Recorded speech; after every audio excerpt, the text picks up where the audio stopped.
మనిషి చాలా తప్పులు తెలిసి చేస్తాడు. తప్పులని తెలిసి కూడా చేసి అయిన తర్వాత వాటి నుండి పరిహారం పొందాలి అని చెప్పి అనేక రకాలుగా తాపత్రయపడుతూ ఉంటాడు.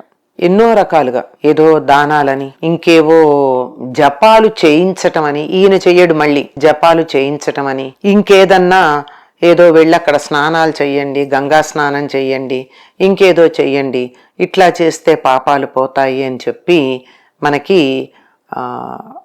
కొంతమంది చెప్తూ ఉంటే వీళ్ళిలా పాపాలు చేస్తూనే ఉంటారు. అట్లా ఇది పాప పరిహారార్థం అని చెప్పి కొన్ని పనులు చేస్తూ ఉంటారు. చేస్తే అయిపోతుందా? ఇది కొంచెం ఆలోచించాల్సినటువంటి విషయం. అలాంటి పనులు చేస్తే ఏం జరుగుతుందంటే, ఇప్పుడు దానాలు మొదలైనటువంటివి చేసినప్పుడు మనం తెలియక చేసి ఉంటే దానికి సంబంధించిన దోషం ఏదన్నా ఉంటే పోతుంది. కొన్నిసార్లు చేశాక తెలుస్తుంది మనం చేసింది తప్పని. చేసేటప్పుడు తెలియదు, నేను ఒప్పనుకునే చేస్తాను, కానీ దానివల్ల ఏదో హాని ఎవరికో జరిగింది, నా వల్ల ఒక పొరపాటు జరిగింది అని అనిపిస్తుంది. అప్పుడు మనం పశ్చాత్తాపడి ఇటువంటి దానాధికారులు గనక చేసినట్టయితే వాటికి పరిహారం జరిగే అవకాశం ఉంటుంది. కానీ తెలిసి చేసినటువంటి తప్పుకి పరిహారం జరగడం చాలా కష్టం.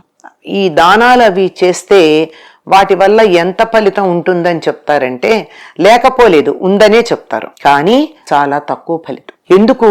ఇచ్చేటటువంటి వారు ఏ పాపం యొక్క పరిహారం కోసం ఈ వస్తువుని ఇస్తున్నాము అని చెప్పి ఇస్తారో ఆ ఇచ్చేటప్పుడు మనస్ఫూర్తిగా ఇవ్వాలి, త్రికరణ శుద్ధిగా ఇవ్వాలి. అట్లా ఇవ్వగలిగిన స్థితి త్రికరణ శుద్ధే ఉంటే తప్పులే చేయరు. తెలియక చేయొచ్చేమో గాని తెలిసి చేయరు. తెలిసి చేసినటువంటి దానికి పరిహారం ఉండదు. పైగా తీసుకునేటటువంటి వారు ఈ వస్తువుతో పాటు వారి పాపం కూడా వాళ్ళకెడితే ఆ వచ్చినటువంటి దాన్ని పరిహారం చేసుకోవడానికి తగిన శక్తి గలవాళ్ళయి ఉండాలి. ఒకప్పుడు ఒక ఆయన చాలా బాధపడుతున్నట్ట. ఏమిటంటే, నేను తప్పులు చేశాను, తెలియకో తెలుసో అయిపోయింది, ఇప్పుడు చెయ్యాలనుకోలేదు, అది నన్ను చాలా బాధ పెడుతోంది, నాకు పాపం ఎక్కువైపోయింది, పాపం బరువు మొయ్యలేకుండా ఉన్నాను అని అంటే రమణ మహర్షి అన్నట్ట, అది నాకు ఇచ్చేయి అన్నట్ట. అదేమిటి పాపం మీకిస్తే ఏముంది? జ్ఞానాగ్ని దగ్ధ కర్మాణం. జ్ఞానం అనే అగ్నిలో నీ చేసినటువంటి పనులు అనేటటువంటి కర్మలనన్నింటినీ దగ్ధం చేస్తే, అంటే మళ్ళీ చేయకుండా ఉండాలి సుమా. పొద్దున్నుంచి సాయంకాలం దాకా తప్పులు చేసి రాత్రికి ఈ మొత్తం పాపాలన్నీ ఎవరికో ఇచ్చేసి మళ్ళీ రేపొద్దున తాజాగా నేను తప్పులు చేయడానికి నాకు వీలు దొరికింది, వీలైనన్ని చేయొచ్చు, ఖాళీగా ఉంది అని చేసేటటువంటి ఉద్దేశం ఉన్న వాళ్ళకి కాదు. దానిని పరిహరించగలిగినంతటి శక్తి తన దగ్గరుంది. పాపాలని దగ్ధం చేయగలిగినంతటి జ్ఞానాగ్ని తన దగ్గర ఉంది. ఆయనకి ఇస్తే పోయింది. అందరి దగ్గర అంతుందా? అంతుండక్కర్లా. కొంతన్న జపం ద్వారా సహస్ర గాయత్రి కనీసం చేసేటటువంటి వాడికి ఇచ్చినట్టయితే ఆ మర్నాడు సహస్ర గాయత్రి చేసినప్పుడు ఈ ముందు రోజు దానం పుచ్చుకుంటే వచ్చినటువంటి పాపం ఏదైతే వస్తువుతో పాటు వచ్చిందో అది పరిహరించబడుతుంది. లేకపోతే ఇప్పటికే ఆ పుచ్చుకునే వాడి నిండా ఉందనుకోండి, చేతి నిండా ఉందనుకోండి, పాపం పరిహారం చేసుకోకపోవడం వల్ల ఇచ్చేవాళ్ళది అక్కడికి ఎడుతుందని నమ్మకం లేదు. అందువల్ల వీలైనంత వరకు ఇది తప్పు అని చెప్పినటువంటి పాపాలు చేయకుండా ఉండడం మంచిది. మరి పాపం అంటే ఏమిటి, పుణ్యం అంటే ఏమిటి? దీనికి కూడా చక్కని నిర్వచనం చెప్పారు మన వాళ్ళు.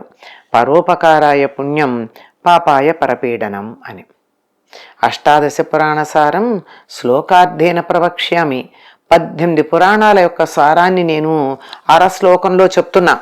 ఏమిటంటే, ఇతరులకి మేలు కలిగే పని చేస్తే పుణ్యం, ఇతరులకి హాని కలిగే పని చేస్తే అది పాపం. అంతేనయ్యా, అంతకన్నా ఇంకేం లేదు. అందువల్ల మన వల్ల ఎప్పుడూ ఎవరికి ఇబ్బంది జరగకుండా ఉండే పనులు చేస్తే మనకి పాపాలు ఉండవు. కానీ మనకి తెలియకుండా ఎప్పుడన్నా మన పని వల్ల ఎవరన్నా బాధపడి ఉండొచ్చు. మనం కావాలని చేయలేదు, మనం చేసినట్టు వాళ్ళకు కానీ వాళ్ళు కష్టపడ్డట్టు మనకు కానీ తెలియకపోవచ్చు, అయినా ఏదో కించిత్ ఉండొచ్చు. అటువంటివన్నీ పోవడానికి ఈ దానాలు లాంటివి చేసినట్టయితే సరిపోతుంది అని చెప్తారు. కనుక ఏదైనా సరే మనం అవశ్యమనుభోక్తవ్యం కృతం. మనం చేసినటువంటిది ఏదైనా సరే పాపం కావచ్చు పుణ్యం కావచ్చు అనుభవించి తీరాలి. కాకపోతే ఏమవుతుందంటే, ఇట్లాంటివి చేయడం వల్ల ఆ అనుభవించటానికి తగిన శక్తి, ధైర్యం వస్తాయి. అంటే ఒక కష్టం వస్తే ఆ కష్టాన్ని తట్టుకోగలిగినటువంటి ధైర్యం, అంతే. అంతేగాని పూర్తిగా దాన్ని నివారించటం అన్నది ఉండదు. కనుక వీలైనంత వరకు ఇతరులకి హాని కలిగించే పనులు చెయ్యకుండా ఉండడానికి ప్రయత్నం చేయడం మంచిది. ప్రయత్నం అని చెప్తున్నాను సుమా, ఎవరికి ఏమీ హాని కలిగించుకుంటే ఎవరు ఉండడం కష్టమే. కనుక ప్రయత్నం చేయకుండా ఉండాలి. అంతేగాని పెన్సిల్తో రాసి తుడిచేసినట్టుగా, ఎరేజర్తో తుడిచేసినట్టుగా మనం తప్పులు చేసేసి నేను దానం చేశా గనక ఎరేజ్ చేసేసాను అనడానికి అవకాశం లేదండి. కొంతన్నా అనుభవించి తీరాల్సిందే. ధైర్యం మాత్రమే వస్తుంది ఇవన్నీ చేయడం వల్ల, అంతకన్నా మరొకటి కాదు. స్వస్తి.